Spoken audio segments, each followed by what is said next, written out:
Avant de plonger dans cette histoire incroyable, pensez à vous abonner à la chaîne et à activer la cloche. Ici, chaque récit a quelque chose à dire, et vous ne voudrez pas en manquer un seul. Ania Volkov, une femme discrète d'une trentaine d'années, était connue au Café Koenig pour son professionnalisme impeccable et sa gentillesse tranquille. Situé au cœur de Berlin, entre les galeries d'art et les sièges des grandes entreprises, ce café aux moulures dorées et aux banquettes en velours verra accueillir chaque jour une clientèle raffinée. Des diplomates, des artistes, quelques célébrités vieillissantes et beaucoup d'hommes d'affaires en costume sombre. Depuis 5 ans, Ania s'y fondait parfaitement. Elle souriait, retenait les commandes par cœur, devançait les demandes. Son accent russe, très léger, ajoutait à son charme. Mais personne ne savait qui elle était vraiment. Derrière ce masque souriant, Ania portait une douleur ancienne, presque figée. D'origine moscovite, elle avait fui la Russie à l'âge de 25 ans, laissant derrière elle un passé trop lourd à porter. Une enfance faite d'attentes, de silence, de regards fuyants, et surtout, une absence qui n'avait jamais été expliquée. Sa mère, Irina Volkov, avait disparu sans un mot alors qu'Ania n'avait que 10 ans. Un jour, elle était là, lui caressant les cheveux dans la petite cuisine de leur appartement à Moscou. Le lendemain, elle avait simplement disparu. Ni les autorités, ni les voisins, ni même les maigres recherches de son père alcoolique n'avaient permis de comprendre ce qui s'était passé. L'affaire avait été étouffée, puis oubliée. Pendant des années, Ania avait tenté de reconstruire le visage de sa mère à partir de souvenirs brumeux. Un rire léger, une voix qui fredonnait des berceuses, l'odeur du savon au miel. Mais au fil du temps, ces fragments s'étaient effacés. Et Ania avait appris à vivre sans. Ce matin-là, Berlin baignait dans une lumière pâle d'automne. Les feuilles orangées tombaient lentement sur le trottoir humide, et une fine brume enveloppait les vitres du Café Koenig. Ania, comme toujours, était arrivée avant l'ouverture. Elle avait rangé les chaises, vérifié les tasses, réglé les lumières pour qu'elles soient douces mais chaleureuses, comme aimait le dire Klein, le propriétaire du café. À 9 heures précises, les premiers clients franchissaient la porte. Les gestes d'Ania étaient automatiques, précis, élégants. Mais à 9h23, quelque chose changea. Un homme entra. Il était seul. Grand, droit comme un soldat, la cinquantaine sévère. Ses cheveux grisonnants étaient coiffés avec soin, et il portait un long manteau noir à col relevé. Ses bottes claquèrent doucement sur le sol en bois. Il observa la salle d'un regard calme et sûr, et alla s'installer dans un coin discret, près de la baie vitrée. Ania le remarqua aussitôt. Il y avait chez lui une tension retenue, un air de contrôle absolu. Comme si tout ce qu'il faisait, jusqu'au moindre mouvement de sa main, était calculé. Elle s'approcha avec son carnet, comme à son habitude. « Guten Morgen. Was darf ich Ihnen bringen ?» demanda-t-elle poliment. Il releva les yeux. Ses iris étaient d'un bleu acier, presque glaçant, mais ils s'adoucirent à la vue d'Ania. « Einen schwarzen Kaffee. »« Unzucker » répondit-il d'une voix posée. Il sortit alors un portefeuille en cuir vieilli de sa poche intérieure et le posa sur la table, juste à côté d'un petit carnet de notes. Une demi-heure plus tard, alors qu'il était parti prendre un appel dehors, Ania passa près de sa table pour la nettoyer. Dans un geste banal, elle déplaça la tasse vide. Le portefeuille glissa et tomba au sol avec un bruit sourd. Elle se pencha pour le ramasser. Et ce qu'elle vit la figea. Le cuir s'était entrouvert sous le choc, révélant un compartiment intérieur. À l'intérieur, glissée dans une pochette transparente, se trouvait une vieille photographie noir et blanc, un peu froissée. Elle la reconnut immédiatement. Cette femme. Ce visage. Ses jambes fléchirent. C'était Irina Volkov. Sa mère. Plus jeune, les cheveux longs détachés, un sourire doux, figé dans un instant d'éternité.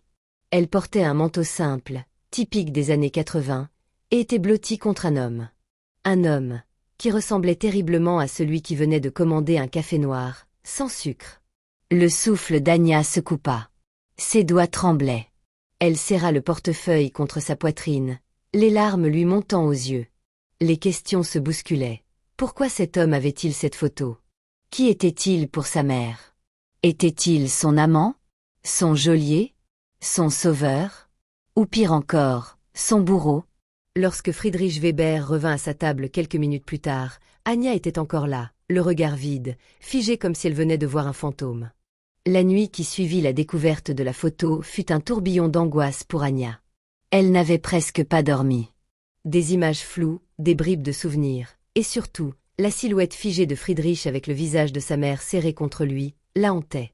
Au petit matin, elle revint travailler comme à son habitude, mais son cœur était en tumulte. Elle savait qu'il reviendrait. Ce genre d'homme ne venait pas au café Koenig par hasard. Elle le sentait maintenant, sa présence, son regard presque paternel, n'était pas anodin. À 10 heures, il entra. Il la vit aussitôt, et, comme s'il sentait que l'instant serait différent, il ne s'assit pas. Il attendit qu'elle vienne à lui. Elle inspira profondément, puis s'avança vers lui. Ils échangèrent quelques mots convenus, le temps d'un café commandé machinalement. Puis Anja baissa la voix, et d'un ton ferme, elle dit « Ich muss mit Ihnen sprechen. Jetzt. » Friedrich Weber sembla surpris. Mais il hocha la tête, grave, presque soulagé. Il suivit Anja dans l'arrière-salle du café, là où le personnel allait rarement. Une petite pièce exiguë, aux murs couverts de photographies anciennes de Berlin, un endroit discret, presque hors du temps. Anja ferma la porte. Et sans préambule. « Pourquoi avez-vous une photo de ma mère ?» demanda-t-elle en russe. Friedrich pâlit. Puis il répondit dans un russe presque impeccable, quoique marqué d'un accent allemand. « Parce que je l'ai aimée. Et parce qu'elle m'a demandé de veiller sur toi. » Le silence qui suivit fut si profond qu'on aurait pu entendre les battements du cœur d'Anja. Il s'assit lentement sur une chaise en bois. Son visage, d'habitude si contrôlé, semblait plus vieux, usé. « Ton nom est Anja Volkov. Tu es née à Moscou. Ta mère, Irina, était l'une des femmes les plus courageuses que j'ai jamais connues. Elle écrivait des poèmes, des essais interdits. Elle traduisait des textes clandestins, des discours de Sakharov, de Solzhenitsyn.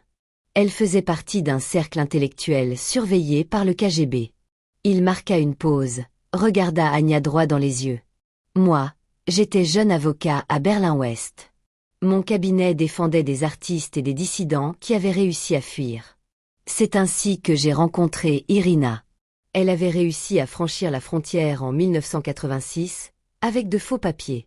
Elle était brisée, méfiante, mais si vive d'esprit. Nous sommes tombés amoureux. En secret. » Anja s'assit en silence. Ses mains tremblaient légèrement. Elle t'a laissé en Russie parce qu'elle pensait pouvoir te faire venir plus tard. Mais les autorités ont compris où elle était. En 1988, ils m'ont arrêté quelques heures après un rendez-vous avec elle.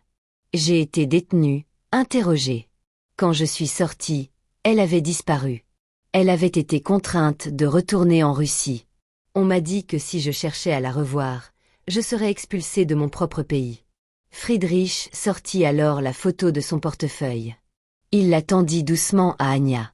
Elle m'a laissé cette photo, juste avant de partir. Elle m'a dit « Protège ma fille si je ne reviens pas ». Un sanglot remonta dans la gorge d'Anja. Elle serra la photo contre elle comme un talisman perdu retrouvé trop tard. « Mais, pourquoi ne m'as-tu jamais approché? Pourquoi ne m'as-tu rien dit ?» demanda-t-elle, la voix brisée. Friedrich laissa échapper un soupir chargé de remords. « Parce que tu avais déjà vécu trop de bouleversements. Quand tu es arrivé à Berlin, j'ai su. Je t'ai cherché discrètement. J'ai appris que tu travaillais ici. Mais je ne voulais pas m'imposer. Je ne voulais pas que tu croies que je venais remplacer une mère disparue par une explication trop tardive. » Il baissa la tête, puis murmura. « Et j'avais peur que tu me détestes. » Les larmes d'Anja coulaient librement à présent. Mais ce n'était pas seulement de la peine.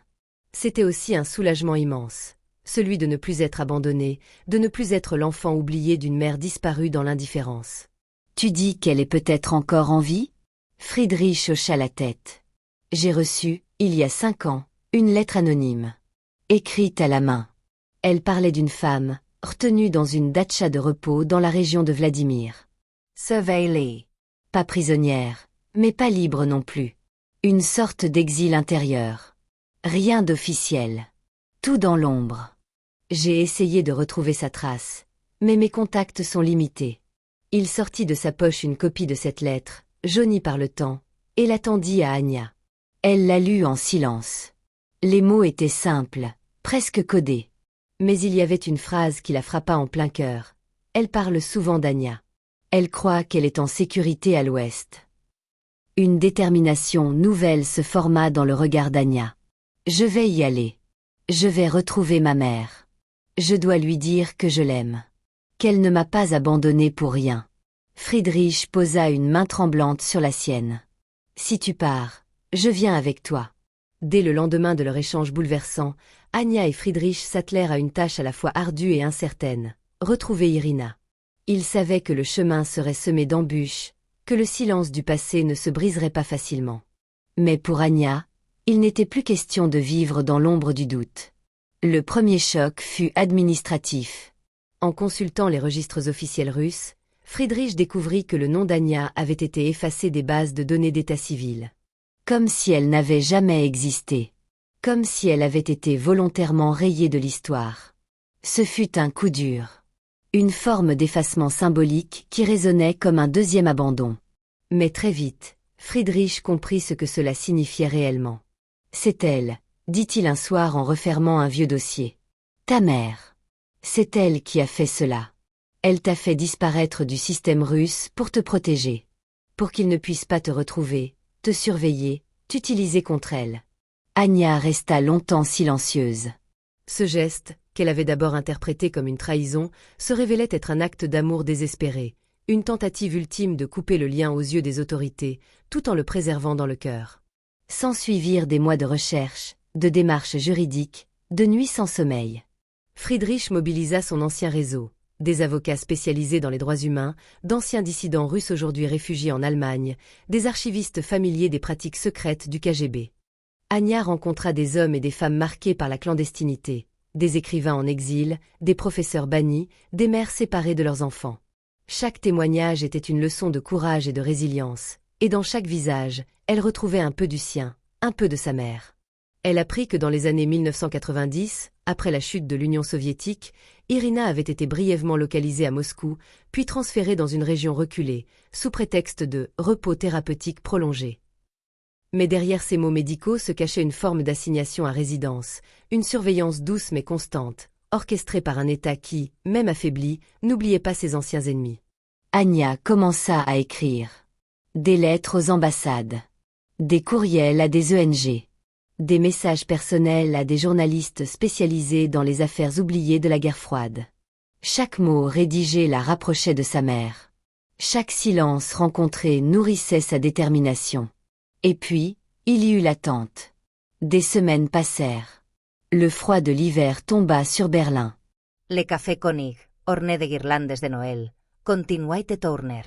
Anya, comme toujours, servait les clients avec grâce. Mais quelque chose avait changé. Une lumière nouvelle brillait dans ses yeux. Elle appartenait à une autre époque et à un autre combat, même au milieu des rires et des cliquetis de tasses. Puis un matin glacial, alors qu'elle nettoyait le comptoir avant le service, son téléphone vibra. Numéro inconnu. Indicatif russe. Elle hésita à décrocher, le souffle court. Puis, d'une main tremblante, elle glissa le doigt sur l'écran. Allô? Un silence. Puis une voix. Faible. Éraillée. Mais reconnaissable entre toutes. Anya, c'est maman. Le monde s'arrêta. Anya sentit ses jambes fléchir. Elle s'adossa au mur, la main sur la bouche, incapable de répondre tout de suite.